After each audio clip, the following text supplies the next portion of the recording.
तर नमस्कार मित्रांनो, तर आज आहे आपल्या जिमचा दुसरा दिवस आणि आजच्या दिवशी काय काय केले ते तुम्हाला सांगणार आहे. तर विषय कसा आहे मित्रांनो, आता निघाले कॉलेजला, कारण रेग्युलर कॉलेज आहे ते आपल्याला दररोज करायलाच लागणार आहे. मग बघा, दिवसभर कॉलेज केलं आणि नंतर मग कॉलेजमधून आल्यावर फ्रेश आणि ते झालं आणि मग आपलं जॅकेट आणि ते घालून आता जिमला जायची तयारी चालली. म्हणजे आपल्याला जिमला जाता जाता हे वाटत आपल्याला दिसला घोडागाव रस्त्याच्या मधनच पळत निघायला बघा. मग जिमशी आलो डायरेक्ट आणि जिममध्ये आज जायचं चालले बघा. मग डायरेक्ट आपला बाहेरचा एक शूट घेतला आणि डायरेक्ट आतमध्ये गेलो.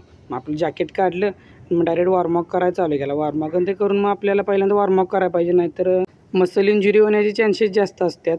नंतर मग वॉर्मअप आणि ते झालं, मग सायकलिंग आणि ते केली. मग डायरेक्ट आता मिक्स आणि ते मारायचं चालले बघा. सगळं मारायचं म्हणून सांगितलं ट्रेनरनं आपल्या. मग चेस्ट आणि ते मारलं, नंतर पेक्टोरलचं मारलं बघा. आणि नंतर मग आपलं हे ट्रायसेप मारलं पण काय दुसरा दिवस आहे आपला, त्यामुळे काय एवढं पण काय आपल्याला पेन झालेलं नाही.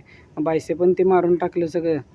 आणि मित्रांनो, दुसरा दिवस आहे, काही पेन पण होत नाही आपल्या बॉडीत, रेग्युलर आहे, कारण आपण शेतकऱ्याची मुलं आहे, कामही आपल्याला माहितीच आहेत आणि आपला व्यायाम पहिल्यापासून कंटिन्यूच आहे, त्यामुळे आपल्याला एवढं काय वाटलं नाही. मग लेगचा ते व्यायाम चालू केला बघा.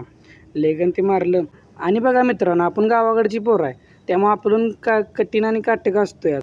दुसराच दिवस आहे, त्यामुळे 5-5 किलोची डंबेल्स उचलले आहेत. नंतर मग शोल्डरसाठी 7.5 किलोचे डंबेल्स उचलले आहेत बघा. हे सगळा आपल्या बायसेपचं आणि ते वर्कआउट आणि ते करून झाल्यावर एक शूट घेऊया म्हटलो.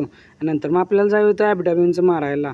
आपल्याला पोटासाठी पण व्यायाम काहीतरी केलाच पाहिजे, आपलं जरा पोट पण आहे, त्यासाठी आता हे ॲबडॉमिनचं मारायचं चाललं आहे बघा. मग ह्याला पण काही सुट्टी द्यायला नाही, कान सगळं मारून टाकले बघा. नंतर मग आता झाला सगळा वर्कआउट, मग आबाईला म्हणलं चल जाऊया आपण.